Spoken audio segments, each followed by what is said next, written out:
Okay, in this video we'll be going through the required practical in the C10 topic using resources. This is the water purification required practical number 8. So in your books, if you were to go to page 13, you'll see a diagram of figure 5 that shows some apparatus being set up.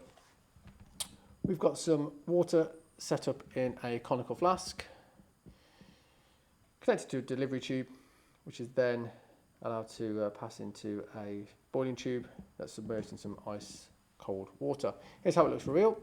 So we've got our Bunsen burner. We can get this on the go now. We can start to heat up our water sample that's in our conical flask. The water that evaporates from the conical flask will then pass up the delivery tube.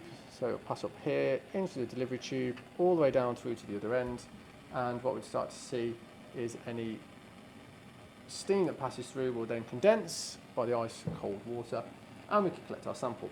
All right, and we've allowed this process to happen already, so you can see we've got a water sample at the bottom. This will be pure water, and if we leave this for long enough, all of the water will evaporate over time, and what should be left, if there is any impurities, in the water, we'll start to see a residue. So we remove all of the water. Anything that's left behind is an impurity. We can then test that to find out what it is. We could do things like the flame tests. We can do precipitate tests and so on, see what kind of ions they are.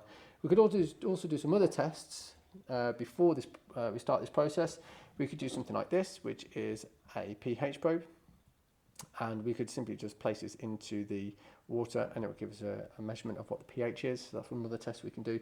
We could also take a measurement of the mass of the conical flask and the water as well, using this top hand balance. Nice and easy to do. We can measure the mass before, measure the mass afterwards, and we could work out exactly how much residue we have as well.